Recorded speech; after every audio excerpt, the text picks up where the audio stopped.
ډېر ملګري خپلوان موږ سره وو، هغوی به په ژړا شو چې کله به دا خبره واورېده. موږ په خپله لیدلي یو، زموږ ملګري وو، زموږ خپلوان چې کله به د مرګ خبره وشو هغه به په ژړا شو چې یاره دا به څنګه دا ګوټ به څنګه وي، دا خوند به څنګه وي. هغوی وسکو او ما ورته ته دا خوند سکل پاتې دي. اوس هغوی خو سکلی الله له ورغلي نه هغوی موږ ته ویلی شي چې څنګه و څنګه نه و، نه ترې موږ تپوس کولی شو. خو دومره دا ځان سره وساته زړه کې چې ما او تا به سکو، موږ ته لا پروت دی. او که چېرته موږ محنت او کوشش وکړو نو دغه ګوټ سکل به الله موږ ته اسان کړي. او اوس دغه موسم راغی. مؤمن دپاره خو هر موسم د دیندارۍ دی، خو بعض موسمونه بیا د بعضو نه خاص دي. دا روژه موسم د عباداتو وګرځوي، خیر دی که لږه دنیا پکې کمزوري شي. او دا شیطان دومره خطرناک دی که نه، لکه عام ورځو کې که د سړي دنیا ته نقصان رسي دی داسې سړي ته سوچ او فکر نه پیدا کوي، خو ټول غمونه او سوچونه به د عبادت هغه زمانې له راوړي. لکه یو سړی دی ګوره کار مار کوي، د ده سره چې را کم کسان کار کوي، که دا پکې یو ځای ته لاړ شي بل ځای ته موبایل ګوري، هسې پراته دی خو د ده سره دومره سوچ نه وي. خو چې کله دا کسان د الله بندګي کوي د سره سوچ پیدا شي چې دوی عبادت ته لاړ شي، د دوی پکې ټیم ډېر اړوي، دوی سره زموږ وخت ضایع کېږي او دوی چې زمانه پیسې. یعنې شیطان ته همیشه په هغه خبرو کې دې ګډوډ کوي چې د هغې تعلق د عباداتو سره او د هغه زمانې په باره کې. نو دې رمضان کې بیا موږ ته خېټې بازارونه ته وځي، داسې حال جوړ دی ته به چې قیامت خوراکونه ختم شوي دي. بیا ماښام کې د الله د راضي کولو وخت دی او دا به چغې جوړي، پکوړې او شربت او سموسې فلانې، ته وایي چې به دی مړ شو. ورته وایي که د اذان وشو، د اذان نه بعد به لږ ساعت بعد به وخورو. نه بعد دا ټیم به پکار داسې به د شیطان په سر راغستی. نو دا میاشت د تجارت میاشت ده د الله سره، خپله خوښه هم ده. لږ ساعت مخکې مونږ هغه ایت وی که نه چې د کافران چې کفر کوي الله وایي ما له څه نقصان نشي راکولی. ګوره که موږ د دې روجې د دې شپې نه، دا اولنۍ شپه ده، که موږ د دې نه د اخرنۍ پورې دقه شان کینو والعیاذ بالله چې ذره برابر عبادت پکې ونه کړو، نو چېرته دا سوچ ونه کړي چې ما یا رمضان له نقصان ورکړو، یا مې مسلمان له ورکړو، یا مې شیخ صاحب له مفتي صاحب له ورکړو، یا مې الله له نقصان ورکړو. نو خیر دی که دنیا ته پکې لږ نقصان رسي، که هغه مالی دی که هغه بدني دی. دین قرباني غواړي. پرون او بل ورځ موږ د احد او د بدر د غزا تذکره وکړه چې څنګه قربانیانې صحابه کرامو ورکړې. زموږ دا به څه قرباني خو هسې قرباني ورته ویلی کېږي، نور دا به څه د یادولو هم نه. نو د دې ګوټ دپاره تیاری دی ټول، دغه اولنی ګوټ چې به د مرګ کېږي. كل نفس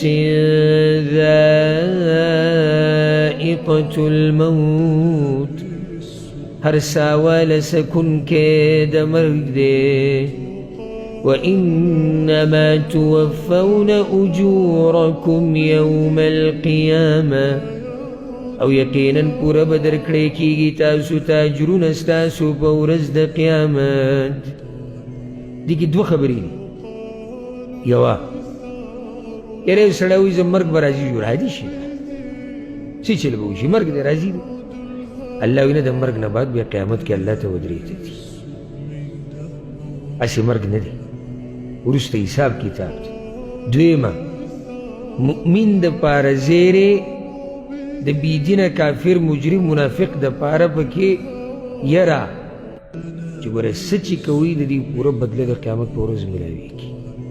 فمن زحزح عن النار، نو څوک چې واړولی شو د اور نه، وادخل الجنه، او داخل کړی شو جنت ته، فقد فاز، نو یقینا د وګټله.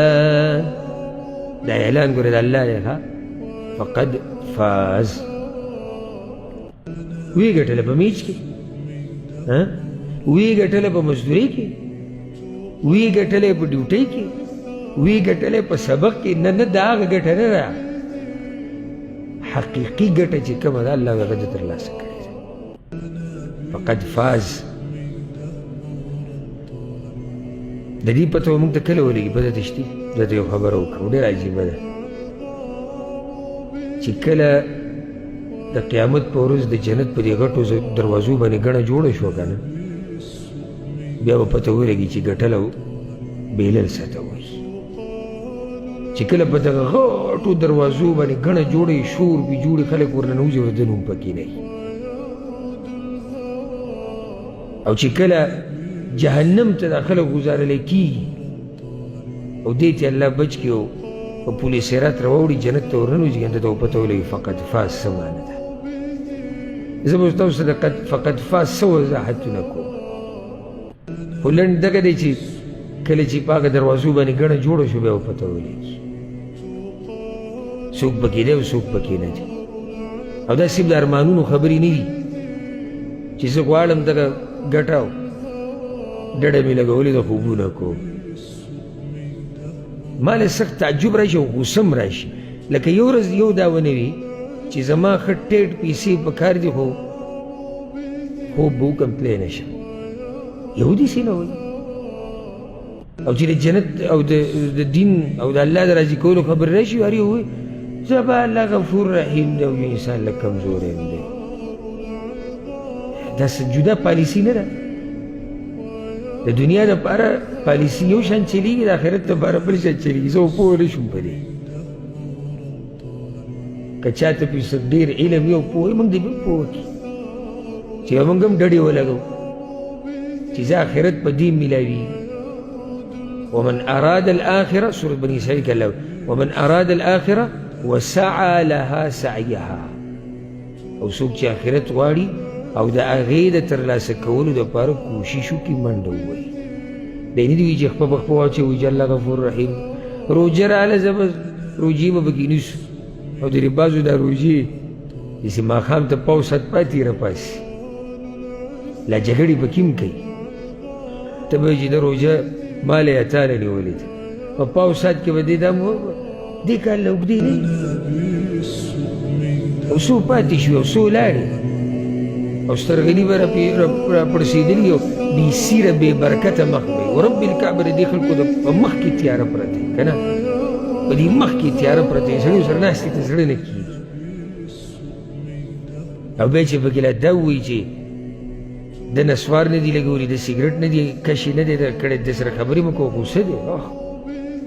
په موږ او په الله احسان دی ښه، یعنې دومره ښې د الله سره کړي دي چې د نسوارو چونډې یې پرېښودی دی او د سګرټو کشي پرېښودی دی. موږ ته غوسه کېږي چې ته یې لګي. دا عبادات دي د باسو، الله نه وله حیا نه ورسي. نو اوس موقع ده چې موږ دا ګټه په خپل نصیب کو فقط فاز. اوس کې یو سړی وایي چې یاره صحیح ده خو دا دنیا معمولي خو نه ده که نه، تکه شنه ده، خوږه ده، بچي دي، مور پلار دي، شهوات دي. دا ته څه وایې؟ د دې نه د چا زړه کېږي؟ الله رب العزت ټول حقیقت د دنیا ته په یو جمله کې بیانوي او دا حقیقت هغه څوک بیانوي چا چې د دنیا پیدا کړې ده. زما خبره نه ده. وما الحياة الدنيا إلا متاع الغرور. او نه دی ژوند دنیوي مګر سامان د دوکې دی. بس دا د چا خبره؟ د الله خبره ده. یعنې دا د دنیا هغه حقیقت دی چې خالق د دې دنیا یې بیانوي چې دا د دوکې سامان دی. ګوره په دې دوکه نه شي، دا وقتی طور خبرې دي، بس دومره فایدتي والی چې ستاسو ژوند پې رواني او آخرت ته پې ورسوي. خو ډېرو خلکو په دې حقیقت ځان نه دی پوه کړی. اوس الله رب العزت وایي چې ازمیښتونه به قسمه قسم راځي، ځکه چې دنیا ځای د امتحانونو دی، دنیا دارالقرار خو نه دی. مخکې دا وایي چې جنت ته څوک